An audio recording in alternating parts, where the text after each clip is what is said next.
and welcome to the Good Girl Confessional podcast. I'm your host, Sandy Lowres, and the Good Girl Confessional podcast is proudly brought to us by WB40. Women Beyond 40, a platform for women 40, 50, 60 and beyond, and our new platform, WB40 Extra. So if you're looking for a little bit of extra in your life, and who isn't, head to WB40.com. Today in the confessional, I am really excited to be chatting with a lovely human. Her name is Pia Antico. But before we go on, I will say that this particular episode, there is a trigger warning of domestic violence. If this subject matter makes you uncomfortable or it is triggering, please feel free to turn off now or come back at a time that suits you better. So Pia Antico is a wonderful person. She has survived relationships involving domestic violence, now is standing in her own power, living an authentic life and mentoring women who are over the age of 40, who are dealing with feeling the effects of being in an empty nest, if you like. But what I love the most is Pia is the founder of the Essential Awakening Mentoring Program, and she actually runs a program called Crone Life Joy Reboot. And I love that she's embracing terms like Crone and making it more powerful for women rather than for it to be a slur. So, you know, I'm all about that. Pia is just lovely, but I really love that she is mentoring and supporting and helping women who are 40 and over to live their very best life. Please welcome to the podcast the lovely Pia Antico. Hello and welcome to the confessional, Pia. How are you? Sandy, thank you for having me. And thank you, Good Girl Confessional listeners out there. Oh, it's so exciting to have you, and congratulations to you because your beautiful new book, there we have it, she's holding it up, Sacred Surrender, has been launched and it's just come out in paperback as well. It has. All on Amazon goodness, so jump in there. And I will say that proceeds from the sale of Sacred Surrender, Courageous Visionaries Embracing and Leading in Their Diversity, proceeds from the sale go to two charities that my publisher and co-authors selected. One was mine that I absolutely love here in Australia, Women's Community Shelters. So it's a national organisation that helps women and children leave domestic violence. They go into communities and educate communities, raise awareness and help them create safe spaces and emergency residential housing. They also lobby the government, which we all know needs to be done, being that funding for domestic violence resources keeps being cut. So they're getting the government on the back foot to jump in and correct that. So this is a really important organisation that I love, and they're based in Surrey Hills in New South Wales. So you'll be helping women. If you jump in and grab this to help yourself transform, you'll be helping other women transform their lives as well. So please jump in and buy the book. Oh, thank you, Pia. And at the end of this podcast, we will definitely put in our show notes all of the links where people can go All the wonderful links. and Yes. buy the book and know more about you. So we'll definitely be putting those links in. So it's such a beautiful project, your beautiful new book. So tell us how it came about and what inspired you to go down that path. Thank you so much. Yeah, well, Mary Sullivan Gooden is Divine Destiny Publishing, and I started this year being my 50th birthday year, and I started at the beginning of the year going, I really want to get into being in another co-authored project, and suddenly Mary jumps into my messaging in Facebook with the slated cover of the book, and I just went, gosh, I really love that. Roots, the wonderful big strong roots and reaching out and like we reach out into the world, and I just went, yes. And Sacred Surrender to me has been the journey that I've been on very much for the last 10 years, from entering 40 kicking and screaming. I think I didn't realize my internalized ageism was alive and well until I was 39 and heading into 40, thinking that I'd missed the boat, having to maybe try and make up for lost time in my 20s and 30s, having married abusive husband number one, having had a major head injury, and quite a disturbance in the flow of life. And so I was thinking, I've got to try and catch up on what I missed out on. And unfortunately, got remarried a second time to a younger guy. And that was not the most sensible decision, it turned out, except that it pivoted me to where I am now, realizing that there's nothing to fear getting older. And that's the misogyny, that's the patriarchy, that's the ageism, that messaging that we're just told from the get-go, that we have to remain youthful looking and strong in the body and skinny and all that sort of stuff in order to be relevant. And so my jumping into this book was all about telling that story from the last 10 years of the lessons learned, so that I could actually finally step into being 50 with excitement and joy and enthusiasm, knowing that everything's looking up from here on in. I love that you share your story with such bravery because you have, as you said, been through quite a lot. I find it extraordinary how many women fear turning 40. They fear, and as you say, it is exactly as you say, internalized ageism, but we are fed these messages from a very young age. That youth is beauty, and we don't honor the women as they grow older become goddesses, but we don't honor it at all.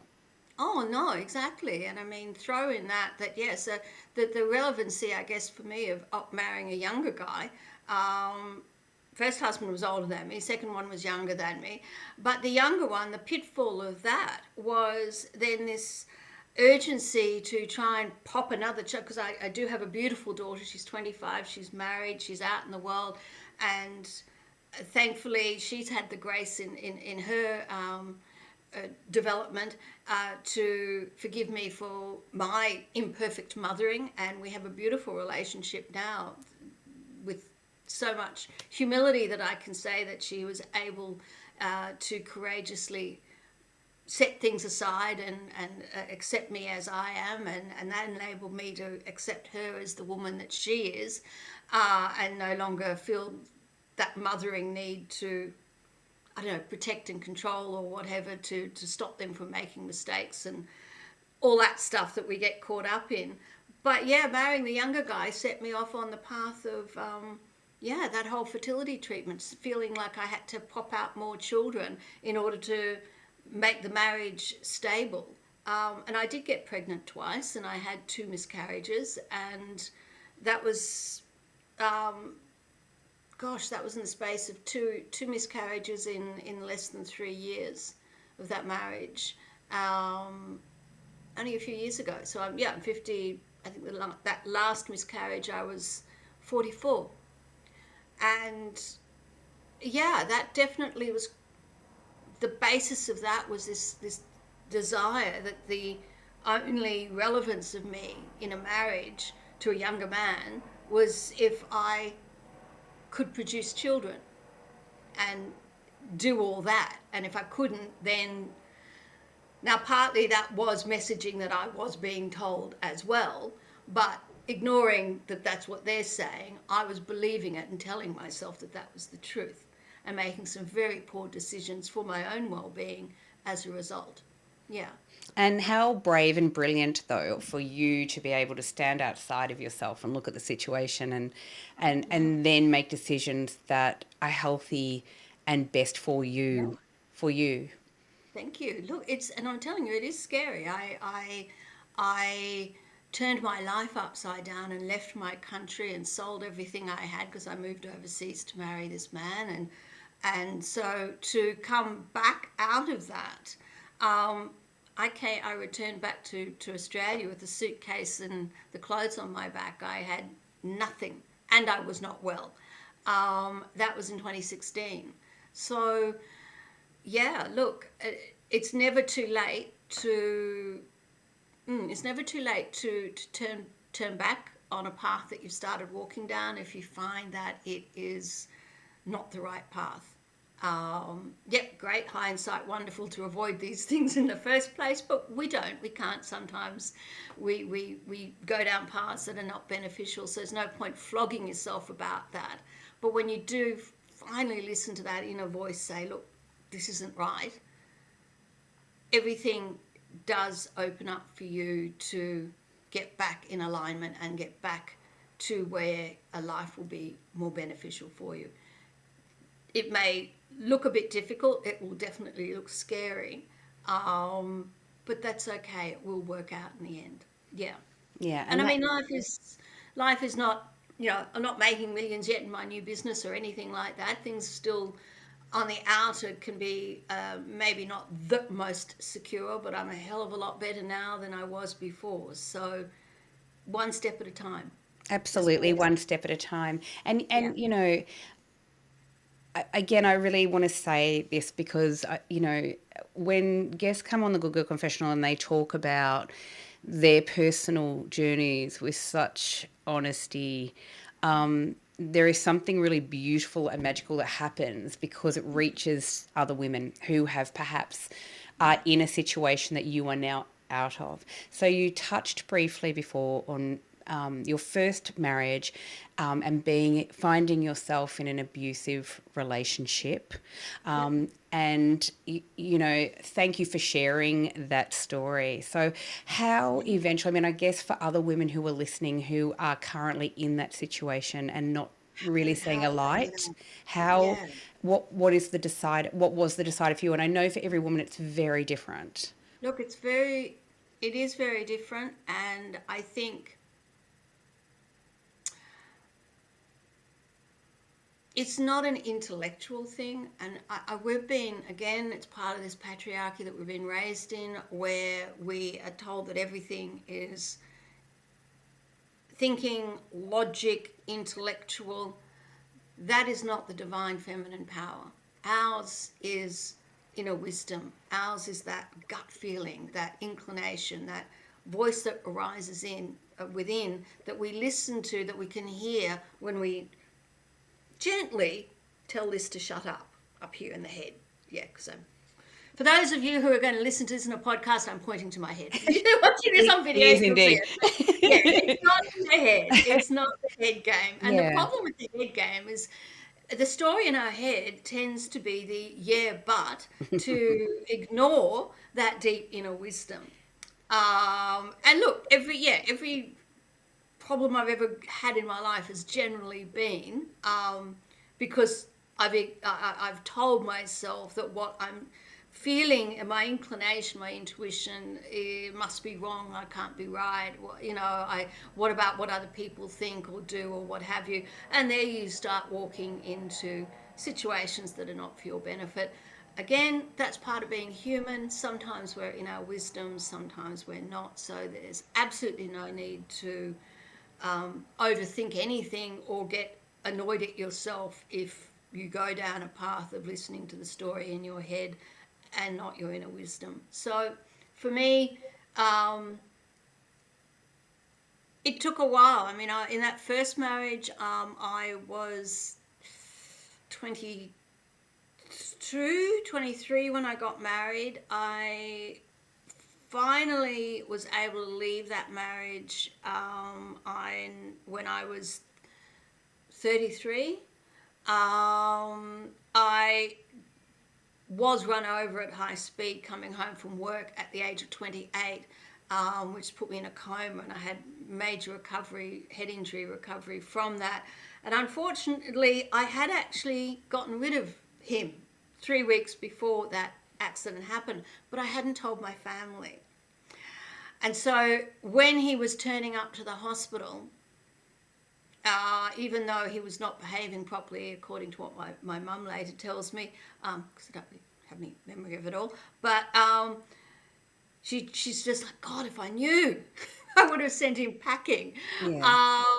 So unfortunately, I had another 6 years with him with a major head injury that wasn't being treated properly, and him gaslighting and violent and all the rest of it. But yeah, what finally, for me, that time, what finally enabled me to get out was I was given a compensation because it was work, because it was a third party. I was run over. So that compensation money, I was able to finally, after years of living in poverty, to be able to go away. I was able to go on a holiday. My daughter stayed with my mum.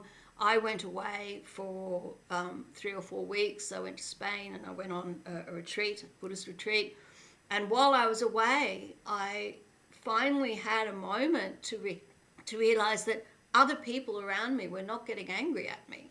Other people around me weren't saying stuff like everyone else was normal with me. It was just such a, and the realization that I could be in another country, I could do stuff, I could be around, and that I just wasn't in a state of panic. And when I was coming close to having to leave and come back, I had, yeah, I was having such a meltdown really about having to come back, and then finally the realization that I need to do something. And so when I got back to Australia, he was, thankfully himself, he was dirty that I'd gone overseas, so expected me to pay for him to go to Ireland. I sent him to Ireland, and while I sent him to Ireland, I packed up my life for my daughter and myself, and we left. Yeah, so not everyone maybe has those opportunities to quite like that. But one thing that's really important that I realized is what held me back from getting the help that I needed is because I had a whole story in my head that those that love me would say, like, I told you so, or the shame and the shame and the guilt, you know, um, that I was carrying, that I thought that other people would think less of me. Believe me, your loved ones won't think less of you. And if someone does, they're not worth being in your life. But the people that really care for you will not throw it back in your face, and they will jump to help you the minute you put your hand up. Um, And so wonderful that, as you say, that the proceeds of this beautiful book that you have yes, written are going to the women's community shelter. And a very good friend of mine is actually a volunteer with the Parramatta Women's Shelter. beautiful, Yeah, beautiful. and they Yeah, do incredible work. But for anyone listening out there as well, as you say, you may not have the finances or anyone really, or even family members who can help, but there is help out there. there is help. There are resources, and we'll put up some links as well to Parramatta Beautiful. Women's Shelter. But Yes. we have listeners really everywhere, all over the world, and so I guess what I would say to anyone is please, please, please, Google, look up. There will be resources wherever you are. There will be help. Yes, It's absolutely. such a difficult Absolutely. journey. No, it is. I mean, I do feel very, I mean, I will say unusual in the way that it all sort of happened. And I've very much have always, I feel when I look back in leaving that and then leaving the second abusive marriage in a completely different country with, I mean, that it could have gone very, very wrong. On both circumstances, they could have gone very, very wrong. But I do fundamentally believe that we are in a universe that is benevolent and we have protection around us. Because I do feel that I was carried from both those marriages when the time came that, yeah, definitely felt like I was protected in some way because it could have gone a whole lot wrong than it Yeah. did.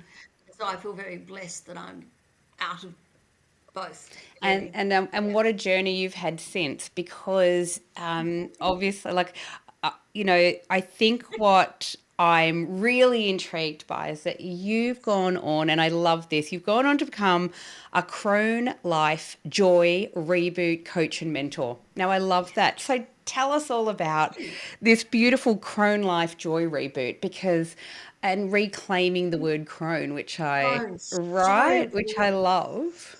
So important. And do you know, when I first started with Essential Awakening Mentoring as my business, when I first started with toying with, do I use the term crone? Because some women, naturally, they've been told the centuries long erasure or a disparaging use of the word crone. Thanks, Disney, for also continuing that idea of the warty old evil witch who's eating young children and murdering young maidens. Yeah, a lot of like, that's offensive. No, crone is crowning. Crone is the crowning stage of womanhood. Equally, hag is holy one. And so it's absolutely important for us to realize that this crone stage, the penultimate stage of womanhood, and the wisdom getting, it's our time. It's our time now to finally put the decades of caregiving behind us and start finally caring for ourselves, and that out of focus on achievement and it's not to say that you don't still do out in the world. You do, and you can keep building and as many empires and all the rest of it as you want, but it's understanding that it's not from a head game level of logic and abstract theoretical thinking. It's from your inner wisdom, it's from your heart's desire, and when you flow with that, then you don't have to kind of worry as much about the how of it all, because you're following the deep why of it all, and the how takes care of itself. And the crone is all about joy. The crone is the unapologetic time of our life where we get to be authentic and real and age disgracefully and do whatever it is that we want to do in a carefree kind of manner. And so that's why it's important to me to promote the crone. Yeah. I really love that, what I really love too is exactly what you just said: aging disgracefully. Um, Yes. Yes. None of this doing what they want us to do and looking a certain way. Yeah. yeah, Absolutely not. and I think we've been doing that for so many years. Certainly our generation has been doing it for so many Yes. years that it becomes second nature. This, you know, how we wear our hair and do we wear makeup and what clothes we wear. Yeah. Every choice that what career am I going to do? Who I take care of? Yes. All of those things are so I think automatically programmed into us from such a young age. So Oh, I yeah. love your wisdom. So share with us, how do women start to get out from underneath that and start to find themselves beyond being a carer? And please note, and I will say right now, there is no I don't ever want this to come across as saying, well, caring's the wrong way to go. Absolutely not. Absolutely not. I do believe that the most miraculous part of my life was my daughter.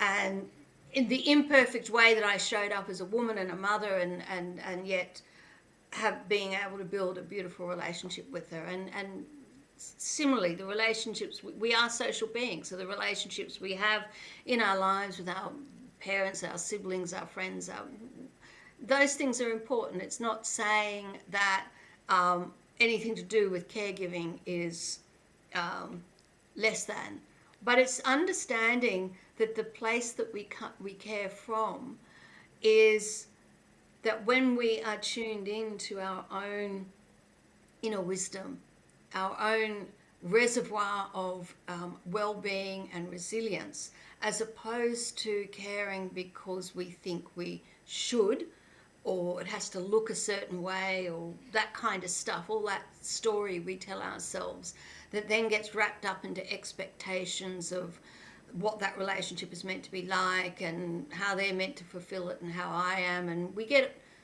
into a whole lot of thinking about stuff. And so in the end, it's not a relationship of unconditional love, but conditional expectations. And that's where we end up going down a whole rabbit hole of dissatisfaction with ourselves and other people. But if we show up in the world in our true, unique, higher self wisdom in the present moment, and we're not worried about the future, and we're not reliving the past in our current thinking, then what happens is we get to show up in caring roles in a state of true care, because it's not tied to expectations and conditions of how we're meant to be or they're meant to be. And we then truly get to connect with the people in our lives, however they show up.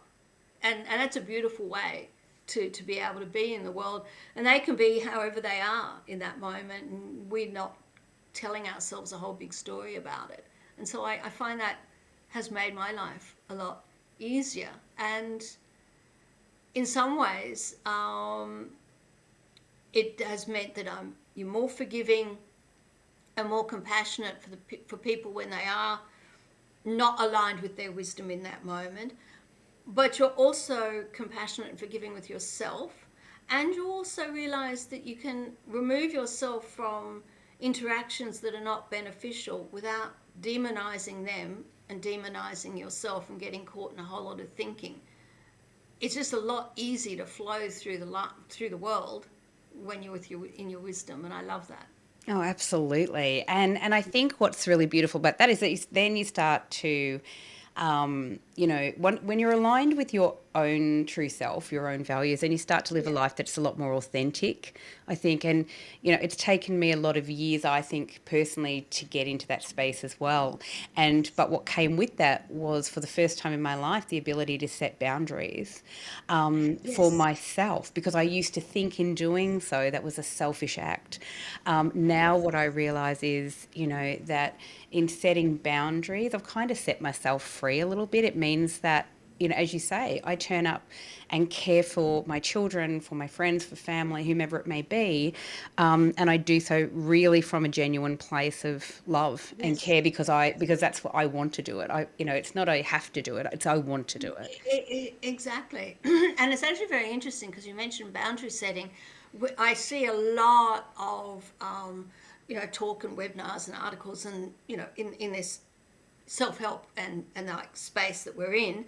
And I often realize now that the way that boundary setting has been talked about is kind of the wrong way around. They talk about enforcing boundaries on other people because it's based on a belief that it's the outside world and other people that are causing your feelings. And if they're causing yucky feelings, then of course you want to stop that from happening. So that requires you then, the logic then, to make the world behave the way you want it to. Um, that's not how it works. No one can make you feel anything except that you think it. Uh, it's your thinking in the moment that's creating your feelings. And when you realize that is wisdom, not just as an intellectual thing, what opens up is that a newer understanding of what boundary setting is. It's not about enforcing anything on anybody else, because it doesn't matter what other people are doing or not doing, because that's them. It's not impacting you unless you tell yourself that it is. But rather, it's being able to be showing up for yourself in a way that's beneficial for you. And it takes all that should and must and all that thinking that creates our suffering. Yeah, Absolutely. and Yeah, I I love that agree. so much. And I think that was a big lesson that I learned. And when, Yeah, in setting boundaries for myself, yeah, I'm not imposing those boundaries on other people. But for me, it's like, well, um, that I did have to start to learn to care for myself, and yes, and right, it's and to not selfish. nurture myself. And Yep. right, but I do think a lot of women see that almost as a huge act of defiance. And I've had this conversation so many times. Yes. It's almost like a Yeah. radical act of defiance to say, I'm actually I need to care about myself, nurture myself, and take time out for myself. Oh, But it is actually. I mean, in our way, our society is structured.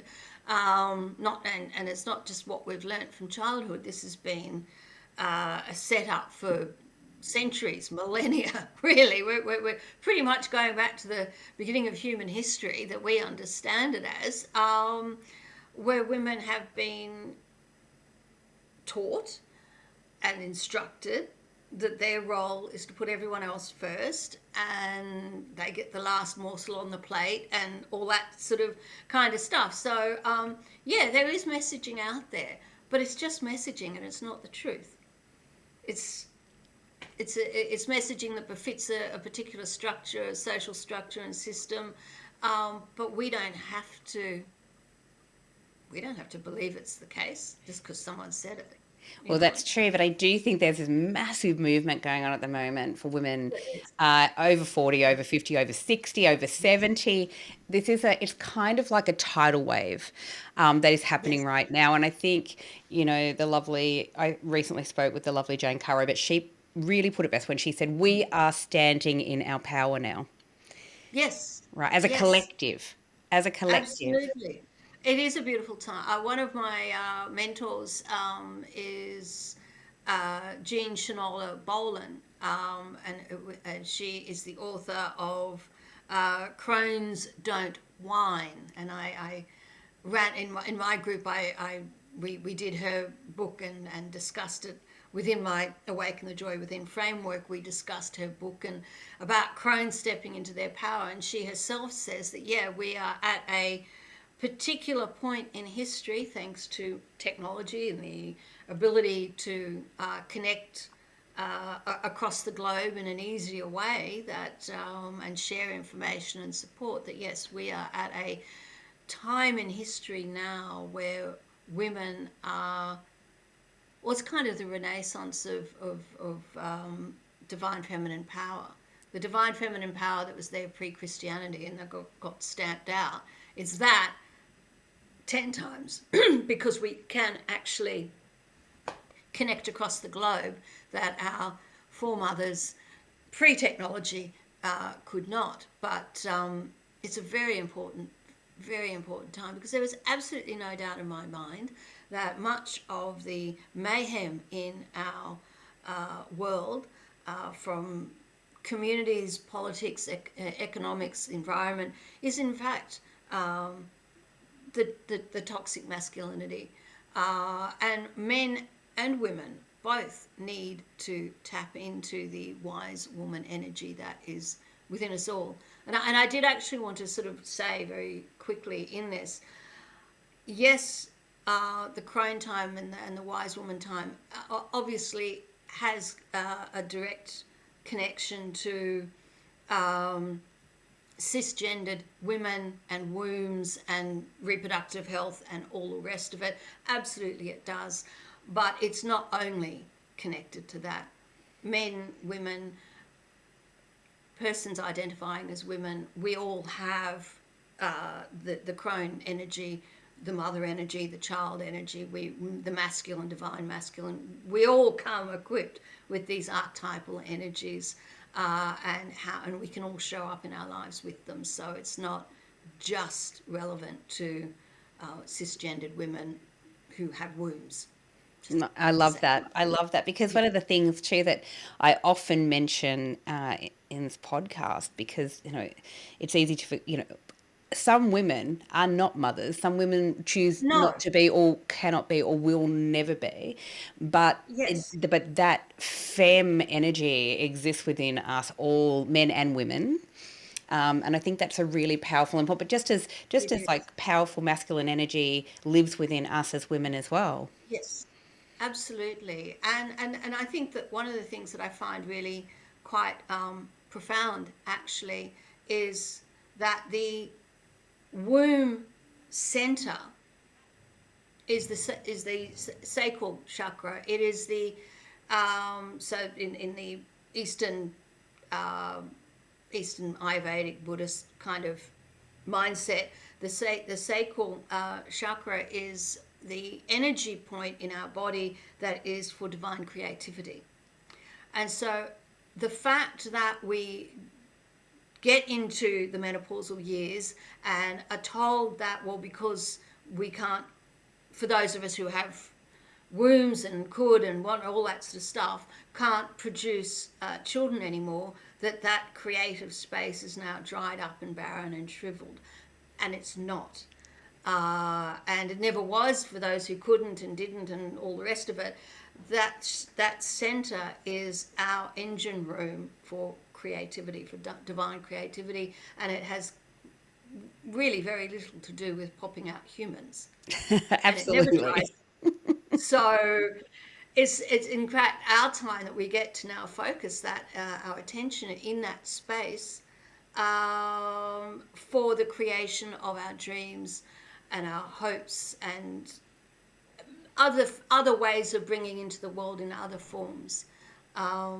Yeah. And Absolutely. on a side note, I'll say I don't think that there is any. I think it's actually quite profoundly connected. The fact that we have this diet, weight loss diet culture aimed at women. It feels like now that it was bad enough when we were young. Now they're telling us that we have to have rock hard abs into our 80s as well. Now apparently that's meant to be successful aging. I find it quite bizarre, but the fact that it's all focused on that region and it's either starving it or making it go like hard and not supple and not flexible and fecund, fertile with the juices of our creativity. And it's all quite clear to me that it's all aimed at not having us be in our power Oh, and not express it. absolutely. Right. Absolutely. And I think there's a whole construct around Mm, keeping women in their place, right? mm, And you're right, the diet industry is just one of them. But this yeah. constant, you will never be enough. It doesn't matter what you strive for, No. you'll never be enough. You will not be perfect. You won't be this. This whole, I'm loving at the moment, this kind of pushback from Yeah. younger women, which I think this is Yes. so Thank brilliant. you, Gen Z, for finally for taking it up. Yeah, Right? definitely. Right? Yeah. That these younger Yeah. women are saying, well, I don't care. I mean, I've met younger women who are brilliant who say, Yeah. I'm fat. They own the word. They don't Oh see it yeah. as a negative. They dress Yeah. in whatever they Whatever they want, feel like. You regardless got of to their check body type. out TikTok. TikTok's the body positivity movement in TikTok It's beautiful. absolutely is It's so beautiful. beautiful. And you're Yeah. right, these lovely young women that are just then feeding back to us. And so yeah, this is so important as a crone.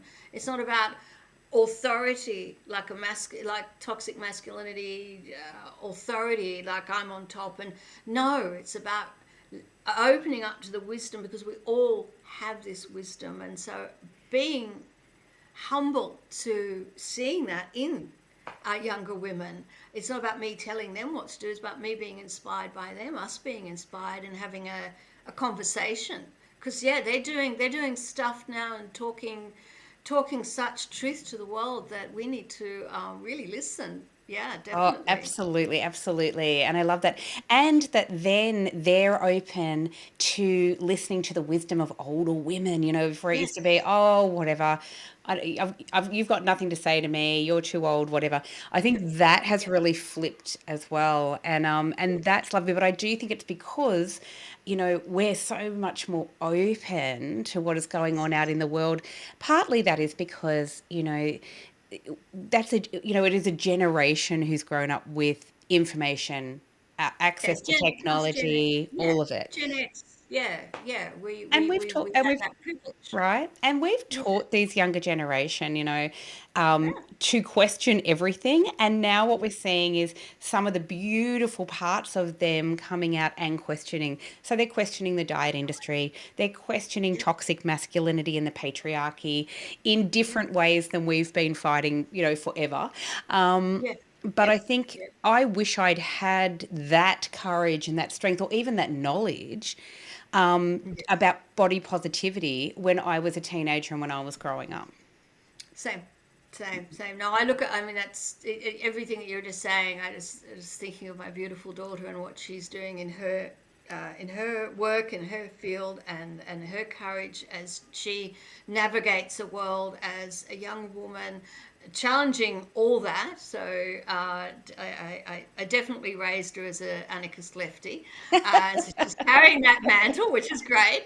But then she's adding to it and informing me. I mean, I thank her for. I've discussed with her the how to show up in this space in the divine feminine energy without being excluding all, like understanding what gender really is and understanding sexuality and gender and how they are different, and not excluding people because of the language we're using. That's all thanks to her and her teaching me. This is exactly as you're saying, and I love that so much. And because we're willing to listen, you're right. When we're in our own wisdom and not feeling like we have to prove anything, then we're open in the moment to hear the stories of others and learn from them, and then that invites them to listen to us, and that's how it works. And I love it. Absolutely, absolutely. And honestly, I look at, seriously, as you say, like this whole TikTok movement is amazing. I I know there's love some it. people that go, "Oh, it's We're still ridiculous." trying to figure out how to do the trending thing. Hey, look, I don't think I'm ever going to be a TikTok star, but I do. But I love, like, people go, "Oh, it's ridiculous," or whatever. There's two things that I love about TikTok. One is that it is highly entertaining, but the other Yes. thing about it is just a new platform for people to share their truth, their wisdom, their excitement, their joy in the world, to talk about discrimination, to talk about all these things. I think it's so brilliant to see, as I said, the younger generation embrace it, but not just the younger generation. Like, there are some No, no, extraordinary women in their 40s, 50s, 60s doing massively great things across TikTok. Love it. absolutely. Look, what you choose to look at is what's going to be curated for you. So my TikTok feed is LGBTQI, because I totally acknowledge that along my journey along the way, that I definitely identify as what they now have, lovingly calling late blooming. I do definitely identify as queer. I'm happily single and not going anywhere at this point to anyone, but I do dare say that when I do feel like having a partnered relationship again, most likely it won't be with a man. And all the power to you. And that's another brilliant thing that you're right. How great. But I love, so yes, I was talking to another a friend not too long ago, who happens to be a late blooming queer woman. And Yes, it's really such a fascinating area, it because is. I wonder, this is just me thinking, but I do wonder sometimes how many people are out there actually still in total denial of their actual authentic self.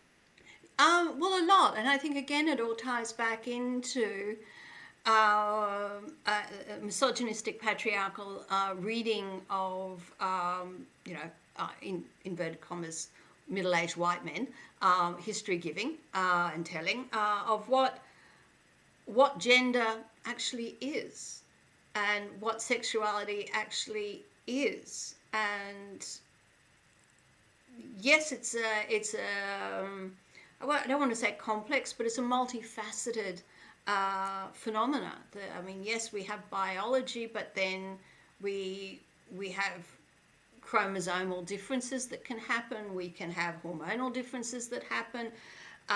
Is it just simply because we have a vagina and a womb that makes us a woman? Well, we've already established that some women, some women that are considering themselves, they're happy in their body as a woman, they feel aligned with that, but their womb didn't work. Does that make them any less of a woman? No, it No, doesn't. and of course we have beautiful women out there who were, assigned a different gender at birth, Yeah, and and they don't all even that. have a womb, but they're still women.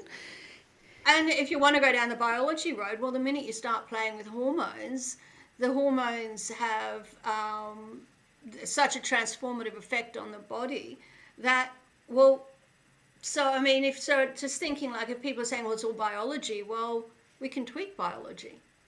So if it Absolutely. is Yeah. just biology, I don't think so. I think there's got to be more to it than just biology. And Yeah, it's just so fabulous to realize. And so when you start going down that rabbit hole, then you realize probably that the truth is that our concept of self and attraction and gender and sexuality and all the rest of it is actually quite fluid. And yeah, I'd say a lot of women probably have been, because we are just enforced that there's only one way to go, and it's to look after men and be attracted to. I actually think most women probably aren't all that attracted to men, or if they are, it's slightly grudgingly. Yeah, no, and I look back over my life and I And and realise and we should from put into teenage years that I probably was always had an attraction to, I look at the women that I was attracted to, like celebrity women in my life, like Katie Lang and comes to mind, and Annie Lennox comes to mind, and because I didn't have the messaging that was something like attraction as in sexual attraction, it was more wrapped up as being admiration or something. And I'd say a lot of us probably have mislabeled maybe what our inclinations were, because we're told to do it a certain way, to fit in a certain way, and coming into middle age, you decide, well, hang on, is everything's up for grabs now? What's real for me? You and know? that there it is. I what is real for me. So I will let's just Yeah. I'll put this out there as well. There is absolutely nothing wrong with being straight either for our straight No, listeners. no, I'm not saying that there No, no, is. no, no, no. I'm But I not just wanted. saying. I think I sometimes I get so passionate about certain conversations, and I think someone will It's say, sort of thing. No, it is. If that is your authenticity, that and there is a right, and way that's the of thing. If being in a yeah, beautiful straight relationship that is done beautifully, and can be very nurturing and very wonderful and all the rest of it. So yeah, please don't think that that's no, you, not the you case. you didn't say that at all. But I I thought didn't I say bet it. it. You didn't say it. I just thought, oh, I'll interject here because someone is likely to say, but I. Yeah, here's the thing about Yes, right your about and it here's the thing comes about back to what gender. is right for you. What Right, is your yeah, what is your authentic self? What is right, true to you? absolutely. And you're And allowed to contemplate and that, and it's allowed to change. I guess the main point of all this is we are not nothing is written in stone. We might be told it is, but it isn't. Life is dynamic. The universe is dynamic. Our thoughts come in, our emotions arise. Everything is in movement and flux, and we do not have to be the same person that we were even a second ago. And I it's love not, that. and that's not, and you're not fickled, or anything like that if you change your mind and decide something isn't for you anymore. Yeah, and I Totally think that, okay. and I think that's true of everything in life. Yes. Sexuality, Yes. relationships, what we do for a Jobs. living, correct, is a big one. And Exactly. I'm loving this kind of very much what I see at WB40 and also with the Yep. Good Girl Confessional, and I'm Yep. very very lucky to be co-hosting a second podcast now called Alex Cecile, which is a lot of fun. Ooh. It's just a lot of fun, Oh, that one. isn't it? So Yes. great, with the lovely Joe Pybus. But what I'm seeing is so many women stepping into what they've dreamed about, what they've hoped for, or they've completely just done a 180. I know Yep. pivot is the new world, but that's the reality. They've pivoted and sort of gone, you know what? I actually didn't even know that I wanted to do this, or I didn't Yep. dream about it in my 20s, but I do now. And women are Yep. going out there and creating things for themselves. Like for me, WB40 magazine was a space that was completely ignored in mainstream media Yep. for women in our age bracket. And I will thank you so much, by the way, for being part of the WB40 family and Thank for you. writing for us. It's very Thank you. exciting. Um, Yay.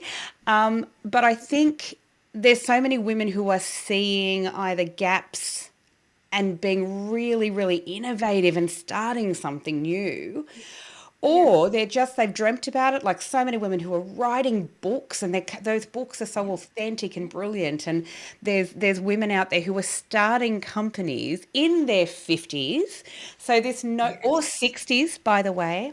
I look at, honestly, I look at the beautiful Janine Brundle who started Be Oiled. It's an oil company. It's stunning, and you know she's proudly in her 60s. And I think there's so many examples of it, of completely changing tack, completely changing career. Look at what you're doing these beautiful, you know, life mentoring and coaching in this Crone space. Empty nesters is a big thing for you, which is what you're writing about in the magazine for us. It is. See, and I guess it was one that again was like, how niche do you go? Was it just women over 40? But I've gone, no, look, single empty nesters, because why not? I mean, it's where I'm at, single empty nester, and you might as well write and impart from where you're starting from. And it turns out that there are a lot of us out there where we're single, either because our partners decided to leave us for a younger woman or man or whatever, or maybe we've been sadly widowed, or we've left, whatever. But a lot of us find ourselves in our mid-age suddenly single, some of us dating, some of us more courageous than me. I looked at the online dating space for about 2 seconds and went, oh God, no. So that's for another day. So here, we're you know, you've got to know what's enough for you in the moment and be happy with where you're at. So I'm not perfect there yet. I have not got all the answers yet. So I am not your love guru at this point, for the dating space. We'll have to find someone else for that. But yeah, but a lot of us are finding ourselves, yeah, the kids have left, they've grown up, they're left, they're out in the world. We've done a great thing there, and we're now single and not partnered, and have an opportunity to go, wow, finally alone. And what do we do with it? Because some unfortunately get to this point and they're not happy about being alone and are looking immediately to fill the void because they haven't had the opportunity to enjoy their own company. Yeah, Yeah, so very, I'm very here to true. help women realize that they can, again, not dissing being in relationship. That's great. It's one way of living, but it's not the only way of living. And it's not like the epitome of successful living is that you're partnered. So I'm actually quite inspired by the journey and what it looks like when you are dating yourself and taking yourself to dinner and solo traveling and doing your stuff and just being open to the flow of people coming in and out of your life, whatever that looks like, without having a particular label on what that relationship is, if Yeah, I that really makes love sense. that. And I love Yeah. that you, so for WB40, you have written about empty nests, you know, the empty nest syndrome, if you like. It's Yep. for women who are partnered or single who suddenly find themselves in that situation. Their children have Yeah. left home and then they're like, oh, now, what does No. this mean for me? A lot Yeah. of, and especially for women, I guess, who, as you say, have remained in that I am just the caregiver. And when I say Yep. just, being a caregiver is an extraordinary role, an It is. extraordinary thing to do. Yes. But there's a lot Yes. of women I feel who feel that that is their only sole purpose and their only role. And so, of course, then Yes. it's a huge shock to not have children in the home anymore. No, exactly. And and as we were talking before, like wrap that up, that well, that's the only identity you're allowed to have, and that if you dared to even imagine anything beyond that, that there's something, you know, totally psychopathic about you almost, that you dare to How imagine an dare we? identity beyond the caregiving role. And so hence, because you know, sometimes I will say, oh, well, you just should have been doing other things while you were raising your kids, so you always had you had a separate identity. But that's easier said than done for many of us, particularly when there is a lot of outside messaging to uh, really make that very difficult at times. And either way, even if we are out in the workforce, I mean, which a lot of us are, we're out in the workforce, we're in the home, we're taking care of the partner and the kids and the household and the job, it's still all based on this idea that we have to be taking care of everybody. And aging In parents. There's a our lot of lives. women now are in this sandwich Oh, generation. So on top of that, they're yeah. taking care of, you know, aging parents or Eh, relatives. yep. Yep. Yep. Yeah. Some of whom that you may not have had the most beautiful relationship with growing up. And so again, there's a whole lot of shoulds and musts and oughting kind of thinking going on, and then guilt when you have some alternate thinking or feeling than what you think you should be doing. Basically, at the end of the day, yes, there's a physical world, people are doing stuff.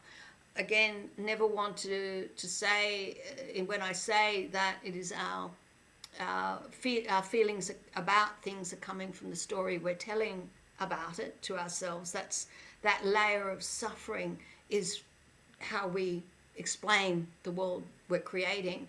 That's not to say that there isn't a physical world having physical things in it. So if you are in physical harm's way, it is our soul contract to remove ourselves from harm's way. So definitely not saying that there isn't a physical impact of a world out there on us.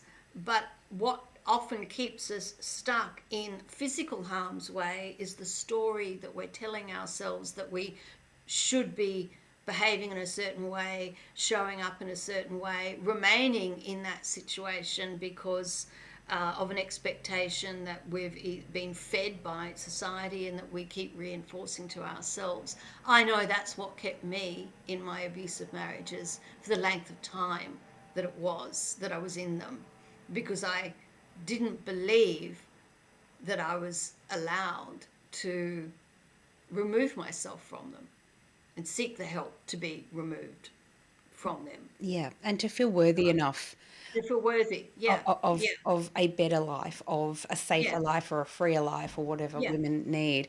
And I think that, Yeah. yeah, you've hit the nail on the head. I think for a lot of women, myself included, and it took a lot of years again for me to sort of think, well, I am worthy. I am worthy Yeah. of, as I said, taking care of myself better, or to be living my dreams, or to going out into business and going, I really want to create something amazing. Um, Yeah. yeah, and so I think that's true for a lot of women. Pia, I have to say thank you, Yeah. thank you, thank you for coming on today, because Pleasure. you are absolutely beautiful and amazing. Um, Thank you so much, Sandy. That is, oh gosh, thank you. Thank you for making this whole process easy and fluid and enjoyable. Yeah, I'm getting into more of doing this and being out there and visible. And thank you for helping me oh, do that. I'm so Yeah, pleased that you are getting out there and being visible, because that's what we need. We need yeah, more women, 40, 50, 60 and over. We need more women to be visible and to feel worthy enough to be yes, visible. We don't have to be perfect, and we don't have to have the right no, hair and makeup and all of the rubbish that we're taught. What we do need to do is just stand in our own power and be yeah. visible and be out in the world and share our wisdom. Absolutely. And our worth has got nothing to do with that story in our head and all that. No, our worth is just simply our existence. We are miracles of existence, each and every one of us. And We are. that's it. That's enough. That is where the worth is, that we That's it. exist. That's it. Microphone drop. Damn. Yeah. Love it. Thank you, You are, everyone. you Thank are, you, Sandy. And everyone out there listening and watching later on, do take care. thank you. And everyone, we will put in the show notes, I will put links to where you can find beautiful Pia and follow her, where you can buy her extraordinary new book, The Sacred Surrender, and where you can actually seek mentoring and coaching and help from Pia. I'll put all those Thank you. links up. Thank you, Sandy. Thank you so much. Take care, everyone. Bye. Bye.